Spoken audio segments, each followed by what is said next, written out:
everyone, I'm Heather Schaefer. I'm a Model Schools Coordinator at the Mohawk Regional Information Center, and we're going to be talking about personalizing student feedback in GSuite today. With me today I have Kristen Spinella. She's off screen answering questions in the chat, so anytime you have a question, just feel free to ask it there. Let's go ahead and get started.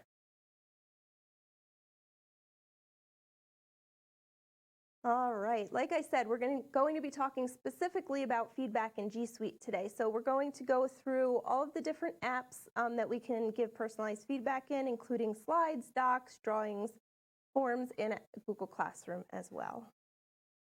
So I'd like to give a huge shout out to Heather Sanders from Burleson, Texas. She created this presentation and it was so awesome that we decided to share it with you today. So let's chat about feedback, generally speaking, in the classroom.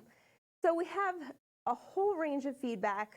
As educators, we know feedback is super important, but it can range from a gold star, good work, all the way to what you see here with all these red marks. And you know, what's valuable and what's not. We're going to talk about that today. I know for myself personally as a teacher, you know, and we all are guilty of this, you know, if a student hands in an assignment and you give it back to them, you know, 2-3 weeks later with a bunch of comments on it, you put in all that hard work and the student most likely is not even going to look at it. They're going to either throw it in the garbage or just ignore it, and we'll talk about that in a few minutes too. Then you have the students who are like the shy students who really won't raise their hand often in class, and they're looking for feedback, but just not in that format. So when a teacher gives comments on a paper, they're like all into it. They're like, yeah, this is what I need. But if you're only giving them a good star and saying good work, that's probably not going to be enough detail for them to actually gain anything from it. On the other extreme, if you put way too much stuff and it's all in red, students might get frightened. So we'll talk all about what consists of you know, good quality feedback and what maybe we should try to avoid and how to apply that in GSuite. So first of all, meaningful student feedback needs to be timely. As I said just now, if we give it to them a couple weeks after the fact, they probably aren't going to even look at it. But the good thing is that with all of this digital world, we can actually interact with students right when they're actually still working on an assignment. We don't have to wait until they turn it in to give them feedback. We can go in a Google Doc and we can comment on it while they're working on it. So timely is definitely important. But we also don't want them to rely on us too much. We don't want them to have to rely on our feedback in order for them to learn. So we have to find that like sweet spot where we're giving them timely feedback, but not too quick, all right? Also, meaningful student feedback needs to be specific.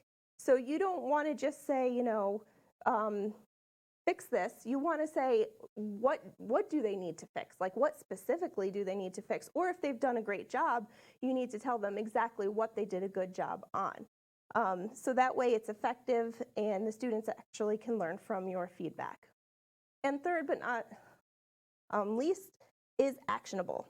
So you want to give the students like what their next step is going to be. The feedback, of course, needs to be specific and actionable so that they can know what they did right or wrong and then take the next steps to either fix something that's wrong or make it better if it's good. So as I was saying, with this digital world, we don't need to wait until something is turned in to give them feedback. We want to reach them while they're actually working on their assignment and guide them. And so when we don't have the opportunity to speak to them face-to-face, we can, of course, give them digital feedback, which is what we're going to talk about today.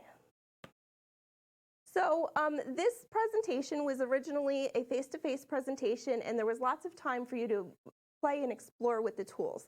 I cut a lot of that out today for our webinar. However, if you go to the comments, I think Kristen has shared this presentation with you because there are lots of links in it that you will want to reference, either during the presentation or afterwards.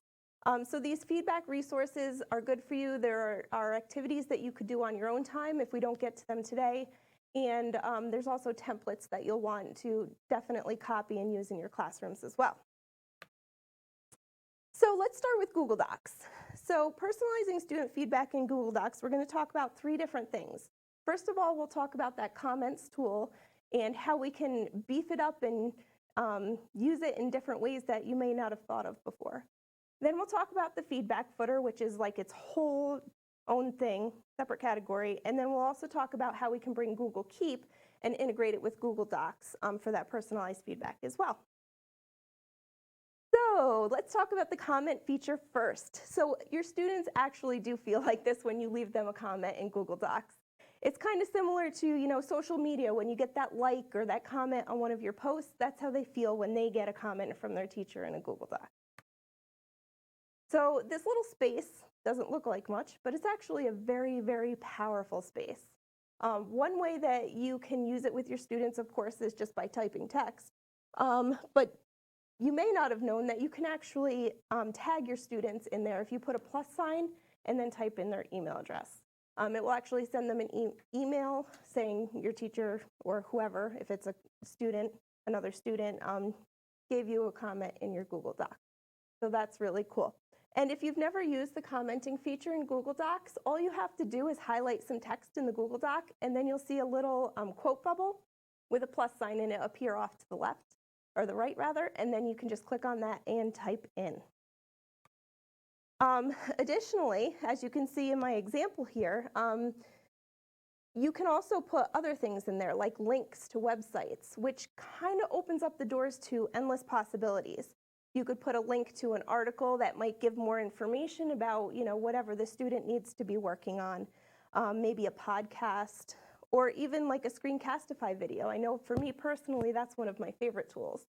I'll go into Screencastify and create, a minute or 2 video just addressing what needs to be addressed with the student. And it's actually a time saver for me to be able to speak that feedback rather than having to type it out. And it makes it more personal for the student as well because they see my face, they hear my voice, and they get the feedback that way. You can actually link to Google Classroom posts as well. I don't know if you realized it, but in a Google Classroom, every time you put an assignment in there, there's 3 little dots in the top right-hand corner. And when one of the choices from that drop-down menu is the link to the assignment. So if you needed to redirect them to an assignment, you could do it that way as well. Or you could even put a link to a sign up for tutorials. I do that with my PD. I have a website where students can go and they can sign up for time with me. And so I'll just sometimes say, this would be better that if we talk about it in person, so here's the link to sign up for a meeting with me. So anything that has a URL, you can put in the comment. So next we want to talk about, besides links and text, we could also use pictures to give feedback as well. And students love this. They love having images. Think about when you were in school and you got a paperback with a sticker on top, As a 6-year-old, let's say, how did that make you feel having a sticker on your paper? It was awesome, right? So the thing, though, with Google Docs specifically is that when you throw an image into a Google Doc, it kind of messes with the formatting of the Google Doc. And so if you have students that are like writing an essay or doing math problems or anything like that, it might mess up their spacing or their paragraphs and whatnot. So one solution around this is what we call the feedback footer. And so if you've played with footers in Google Docs, you'll know when you create a footer, it puts it down at the bottom, but it's like a separate space from the rest of the document. So whatever you put there doesn't mess with the formatting in the document, and it also gets copied to the bottom of each page as well. So you don't have to go looking for it. So with the feedback footer, you could insert a table, as you see in the example here, and you might want to put maybe a checklist on one side of like common things that students might need to work on.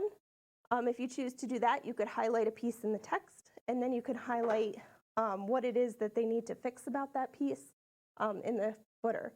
And then you could also have a section for comments as well. And just like we did with the regular comments, you could put in links to anything really, videos, websites, and then you can put images as well.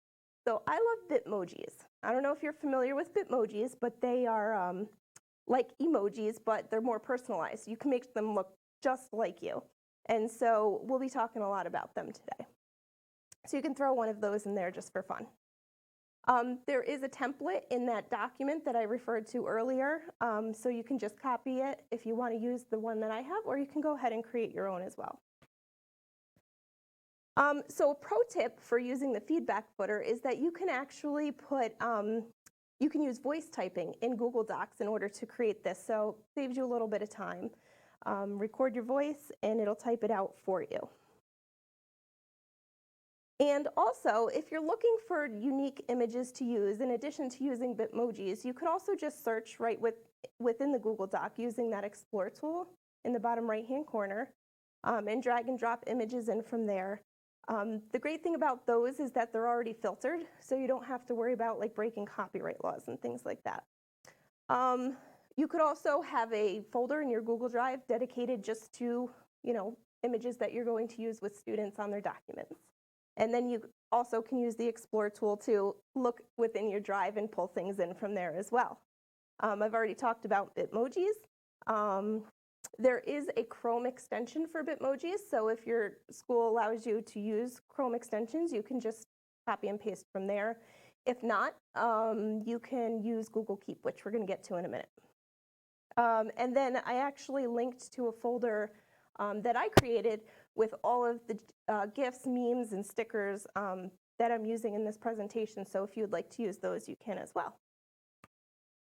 So Google Keep, I mentioned this a moment ago, it's like the Instant Pot of GSuite. It really does everything. When you look at it initially, you think it's just a sticky note, but it's really so much more than just a sticky note. So the thing that I love about Google Keep with Docs is that you can open your Google Keep right inside your Docs. In the right menu, you'll see Google Keep and Calendar, and I forget, there's something else too. But anyway, it opens up in like its own little sidebar. And so you can just put your pictures on a Google Keep note, and you can drag them and drop them right into your document. In addition to that, you can make a list in Google Keep, like a checklist, and you can put all of your comments that you give over and over and over again to students so that you don't have to retype them every time. You can just copy and paste them right from your Google Keep right into the document for your feedback footer. So you can see a little a live action video here on the bottom of me actually doing that. So you can see how Google Keep is opened in the sidebar and you're just dragging and dropping. One tip that I will give you is that when you are creating your library of comments and images in Google Keep, I highly recommend that you tag them with different categories so that you can find them easier. So for example, every time I put in a Bitmoji, I put a tag for Bitmoji and also for comments as well. So all I have to do in Google Keep is just go to the bar where you search and look for those two things, and those pop up right away. Because after you use Google Keep for a while, you have tons and tons of stuff in there. And it would be hard to use if you had to actually scroll through everything, but using those tags help you a lot. So here's what it looks like for me for my Bitmojis. You can see that I've searched for Bitmojis and they all came up right away. So now we're going to jump into Google Slides. And so in Google Slides, it's kind of similar to Google Docs, but we have some additional features that we can use in Google Slides. So the biggest thing that is kind of recent is that you are now able to comment on a specific piece of text in a Google slide. Excuse me. In the past, you had to comment on a whole text box or a whole slide. You couldn't necessarily pick one word or phrase out of a text box and comment on it, but now you can, so yay! So here's an example of that. So you just highlight what you want, and just like you do in Docs, you create that comment, and you can put anything in there, including links and text. You can also, not in the comments section, but you can also use Bitmojis, memes, and GIFs in your slides. So let's take a look at what that'll look like. So here, notice that your slide space is what you see with the white background. So outside of that white background, you have like some gray areas, right? And so in that gray area, that's an excellent workspace to give feedback to your students. So you can put images in there, any kind of images you want for feedback. And when the students go to present their slide deck, like let's say they're doing a class presentation or something and they hit that present button, all the stuff in the gray area doesn't show up. So they can still use their slide deck as a presentation tool and also have your comments and your feedback in there privately as well. So that's really cool. So you can use, like I said, GIFs, which are just those animated type images. You can use Bitmojis, you can use Emojis, you can use memes. So I recommend that you definitely keep a library of your favorites, either in Google Drive or Google Keep for easy access. I already talked about this, but look at the not only the gray area around your slide, but also look at the presenter notes at the bottom as well. Depending on how you want to use that space, some students might actually want to use it for presenter notes, but if they don't, that's another creative way that you can give comments to your students. And just like you can in comments, you can put links and text into your presenter notes as well. So the other thing that you can do, which is really great in Google Slides, is have your students give feedback to each other. I love this meme. This is one of my favorite memes that she's like shocked that students need to hear from someone other than her as a teacher. Cracks me up. This is just some data here. And this was taken from a specific school that I'm not going to name, but I've compared it to the national data, and it's very similar as well. So just take a look at this. This is the data for teachers asking students to get feedback online from someone other than them. 81% of teachers say that they never, ever, ever do this. And we need to change that number. So let's take a look. All right, so of course we're not going to just let our students jump into giving each other feedback, without giving them some direction, because depending on the students, they probably, I'm guessing, are not going to do a really great job without some guidance. So I've created this little poster that you may want to use with students in order to give them some guidance on how to give good feedback. And there are some examples here that they can look at as well. All right.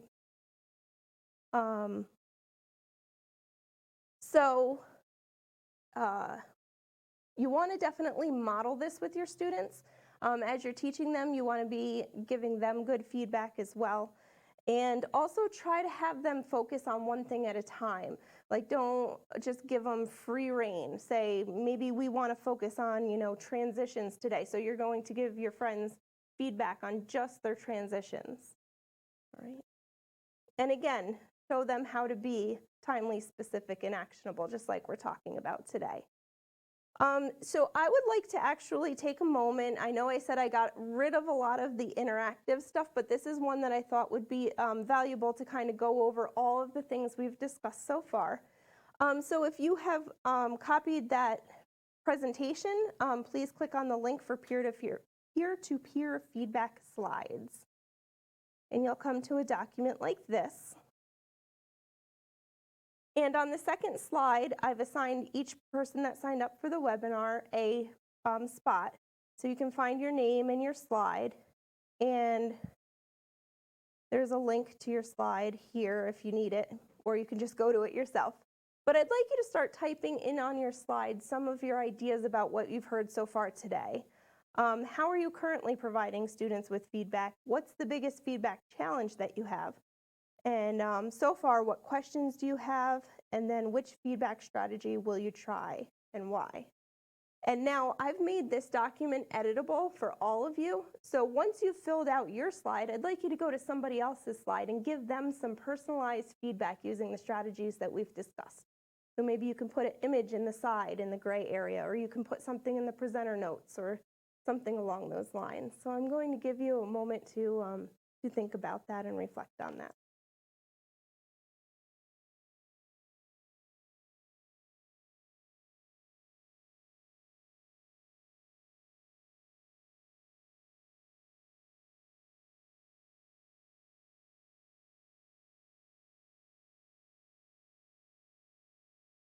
And again, as always, if you have any questions, please feel free to type them in the chat and Kristen can answer them for you.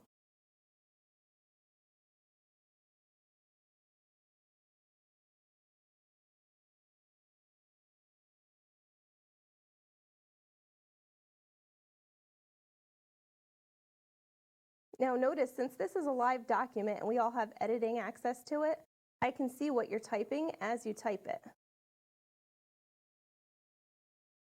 And so you as a teacher can do that with your students as well. Especially if you're in Google Classroom and you share an assignment with them and you make a copy for each student, that's the best way to be able to give them that real-time feedback.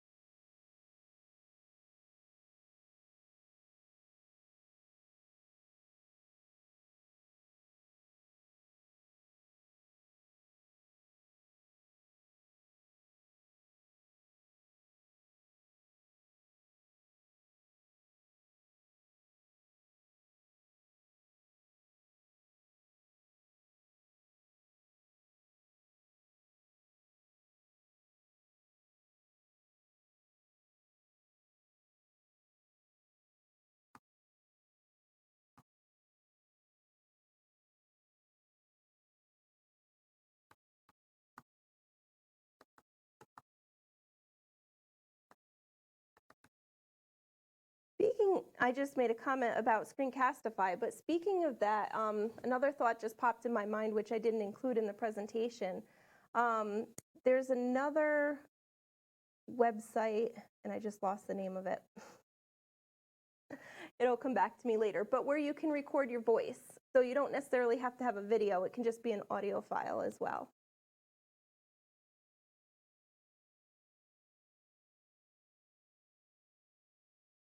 So if you haven't finished up your slide yet, that's perfectly fine. I'd like you to kind of stop for a moment and go to somebody else's slide and give them some feedback.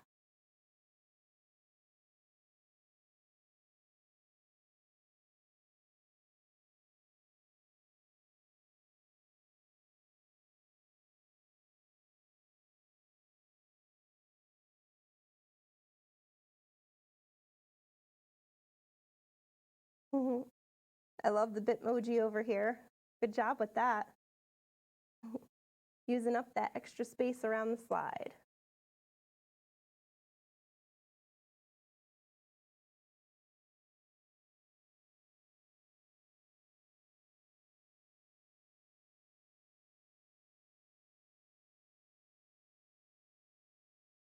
Ooh, I like that. Rubrics in the footnote, that's a good idea. They'd have to be a pretty basic rubric, but also, while we're on the note of rubrics, Google Classroom just started a new feature with rubrics. I haven't had a chance to play with it yet, but something you might want to check out. You can create rubrics right in there and attach them to your assignment. All right, just for time's sake, we're going to jump out of here and go back to the presentation. If you want to keep playing in there while you listen to me, that's fine too. All right, so let's talk about Google Forms. If you've used them before, you know that they're really great. A lot of people use Google Forms and they don't use all of the features of Google Forms. So today we're going to talk specifically about the feedback feature in Google Forms. So the feedback feature is such a game changer because when your students take any type of a quiz or a test or anything like that, they want to know right away if they got it wrong or right. And a lot of times they can in Google Forms based on, if you're doing multiple choice or something like that, that can be automatically graded. But then to take it a step further, you want to tell them, well, why did you get this right or wrong? And maybe give them some additional resources as well. So let's take a look at what that looks like.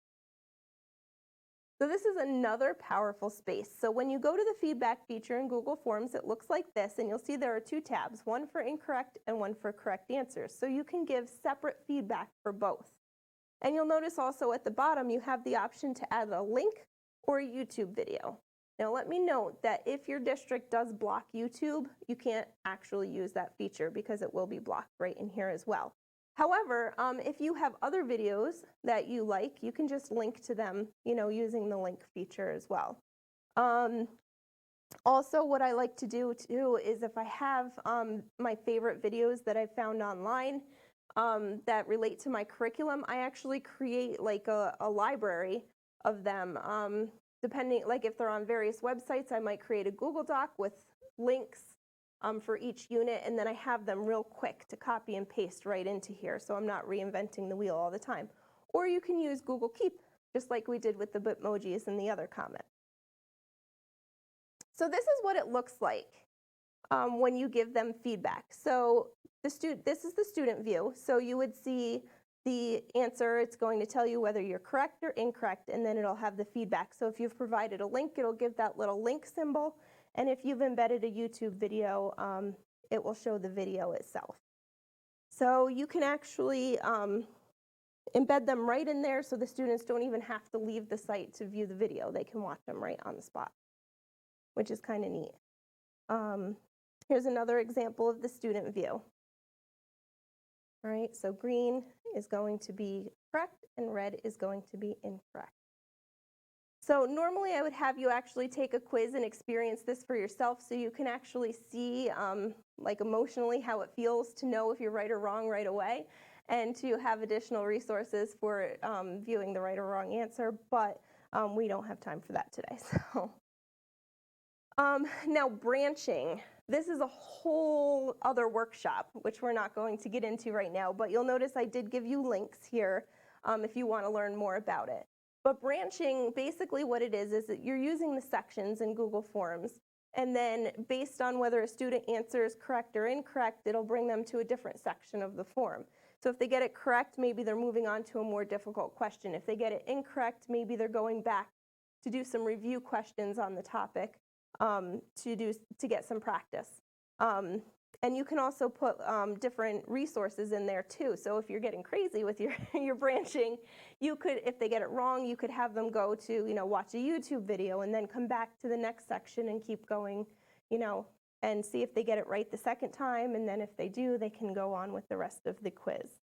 It's an amazing way to really, really personalize the experience for your students. So switching gears, we're going to take a look at Google Classroom. So in Google Classroom, you have both private comments and class comments. Private comments are like a powerful place for you to be able to give your students that feedback too. And also, Google Classroom allows you to put emojis in there, as well as other places too, but there's some unique ways to do it in Google Classroom which really put a smile on the student's face. So let's take a look at them.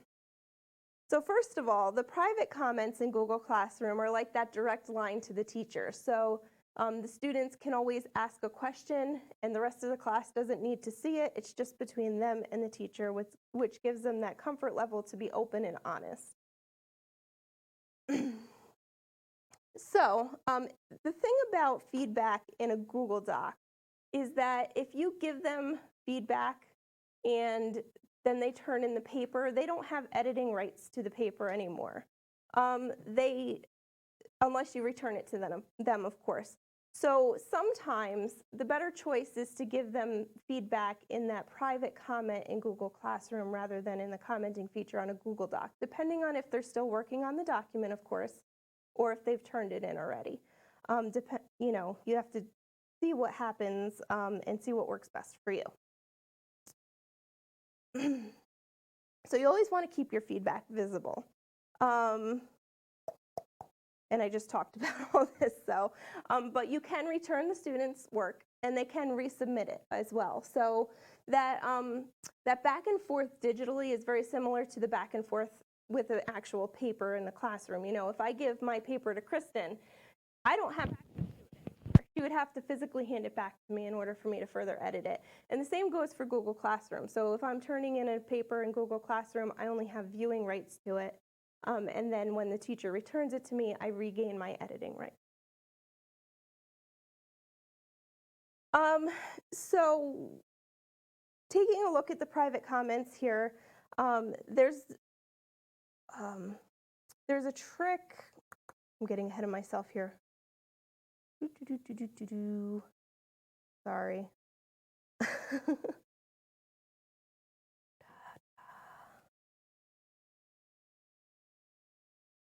Sorry. Okay, this is what I was thinking. All right, so when you are looking at your comments in the screen where you see all of your students at once, there is a trick that you want to use in order to kind of quickly at a glance be able to tell which students you've responded to and which you haven't. And that's by putting your initials in front of whatever you write. You'll see that on there you see like the last person that commented. So if the student was the one that last commented to you, you would see theirs and yours and vice versa. So if you put your initials in there, you'll be able to say, oh, okay, I responded to that student last and they haven't written back to me yet. Whereas if you look at one that doesn't have initials, you'll be like, okay, that student just wrote to me last, so I need to get back to them. And like I said before too, you have the three dots in the corner, and you can link to any Google Classroom post with that URL. Now let's backtrack a little bit. All right, so in that grading space in Google Classroom, in the side toolbar, you do have an option called the comment bank. And in there, you can do what I kind of like what I talked to you about with Google Keep before. You can keep a list of the comments that you use frequently, and then you can copy and paste them into your private comments right there in that spot. Now let's talk about emojis, the fun stuff. So sometimes it's just easier to put an emoji in, and sometimes the students actually really enjoy emojis very much. So there's some quick ways that you can do it and kind of use it to grab the student's attention. So for example, in this first image that I have here, I've used a star emoji at the beginning and at the end, and then the 100 emoji at the end, just to give some emphasis on my comment, and you know, it's like that gold star sticker. But in addition to stuff like that, you can actually use it in your class name as well. So you see here I have demo class, and then I have a teacher and a pencil icon. That just differentiates, you know, your class from other classes and gives that visual effect to the students too, which they really enjoy. And it makes it more personal and more fun. In the third example here, you can see that I have a list. And normally I would put bullets in there, but why not put alien heads? I mean, who doesn't love a good alien head, right? So you can use emojis as bullets as well. And the students, they really do have like their own private language in emojis, so they sometimes think we're a little corny, but mostly they appreciate seeing emojis in their schoolwork. All right.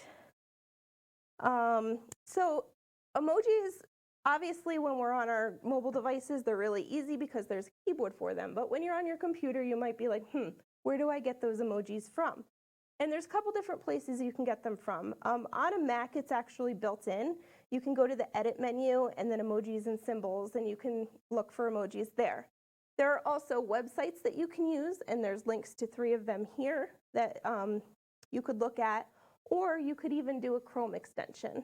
So real quick, I'm going to get out of my presentation here, and the Chrome extension looks like this. And it's simple. The one you want, you just copy it and paste it, and there you go. So whatever your preference is, you can use that and get emojis into your stuff really quickly and really easily. So that is the end of our presentation. So Kristen, were there any questions along the way? None? All right. Well, if any of you have any questions now, we'll stay on for a few minutes. You can definitely ask them in the chat. If not, just take this presentation, review it on your own time afterwards. Like I said, there's a lot here, and I did skip the interactive activities, so if you want to go back and do them on your own, by all means, please do that. Follow all the links, see all the resources, make yourself a Bitmoji if you don't have one already. They're really cool. And if you need to contact me, my email is hschaefer@moric.org, and you can also follow me on Twitter @hschaefer as well. So thanks, everyone.